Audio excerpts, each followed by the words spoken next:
Jasmine, right over here, right in the middle. There you go. Congratulations on the win. Was this the best performance of your career? Because you took out a really tough opponent and someone that a lot of people were counting you out against. Yeah, I mean, you tell me. I'm in there, so I don't know what it looked like. I'm looking forward to watching this fight. But yeah, I believe that every performance is like my best performance today. I feel like I'm always evolving. I have to be continually evolving. I can't be plateauing. If I want to be going for this belt, I gotta be growing exponentially each fight. So I believe every fight's my best performance to date. Well, with Kyle Nelson winning earlier and obviously Eamon as well, was that on your mind going into the fight? Like just the momentum, like, hey, I got to keep this going for Canada?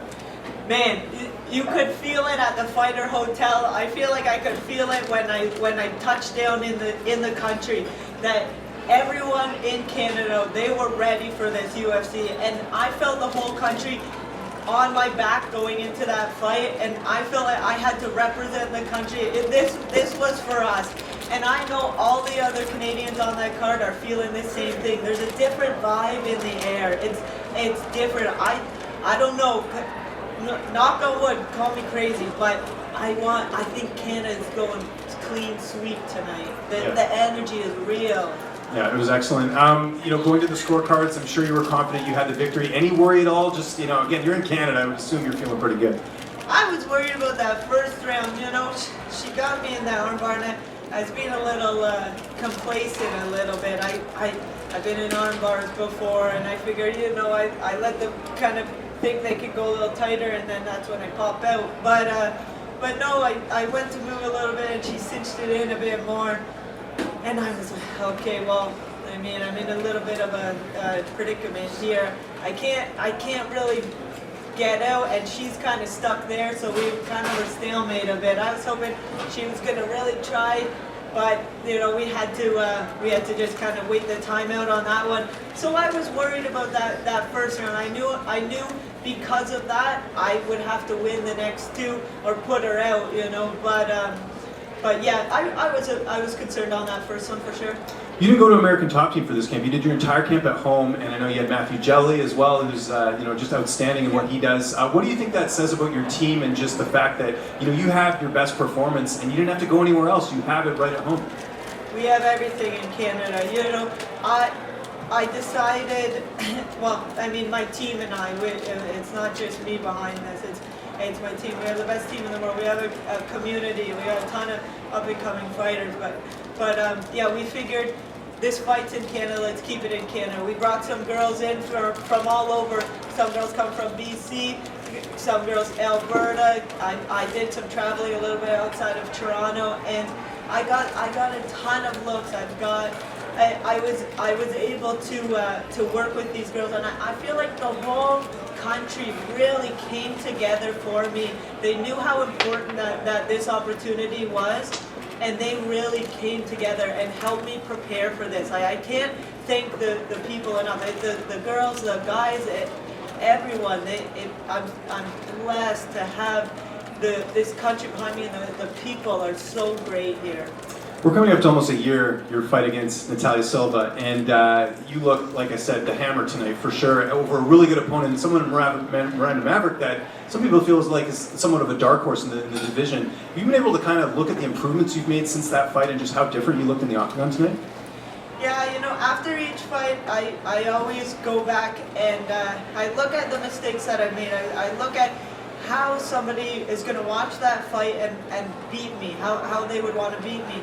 And so, my team and I, we really put it all together, and we try to fill those holes, man. We don't just think we're good enough. We're always trying to perfect and make things better and improve from the last data that we get.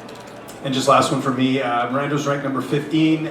Sort of looking ahead here, you got Tracy Cortez, Andrea Lee. Does Andrea Lee seem like a fight that would make sense next? Is that a fight you'd want? I've got this question a couple times already. Like, what's next? What's next? I was so zoned in on this fight that I don't even know who's where or what. I was locked and loaded on this, and then I would figure let's see what the opportunities open themselves up after this fight. So, you know, after each fight, I always take a couple days and chill. I put MMA out of my mind for 3 days, and then I go back. My coaches are all ready to talk. Who's next? What's the plan? Blah, blah, blah. So I leave that all up to them, and we'll see. I don't know yet. Jasmine, Yeah. congrats on the win as well. Thank you. Expectations versus reality. I know you've been waiting for this moment for a long time, fighting in front of Canadian fans in the UFC. How did this live up to what you had in your mind? Oh, I wish that everyone can feel how I feel right now. It was an honor to represent Canada, and I felt like going in there, I had Canada on my back, and this was a tough fight. I know she's number 15 in the world, you know, but I knew I had to be a dog, and I had to represent the country, and you know, she wasn't coming in here and taking this, you know, like this is ours. You know, you've said a few times, you're here for a good time, not for a long time. In terms of your fighting career, what is a good time for you? What are you kind of looking for overall in types of fights? This, baby, you know, ideally this again in Toronto. Oh, yeah, that's what I'm talking about. This, the hype. You know, I gotta tell you, my hotel room, I don't know, the stars are aligning for this week for me. I walk into my hotel room, I have the most gorgeous view in the world. Over here on the water, I have the boats here, I've got the forest, I can see the mountains, there's birds, there's people rowing. It's unbelievable, breathtaking view.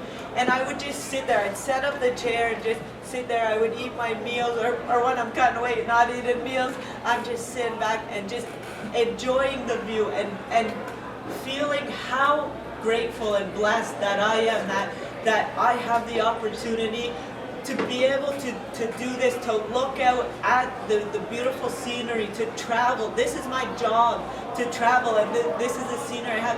And then in the evening, I get to go scrap some broad in the cage. You know what I mean? Like, how much of an amazing life do I get to live? So I'm just on top of the world. I'm so blessed. I'm so fortunate, and I just, you know, follow your dreams, and you could be doing the same shit.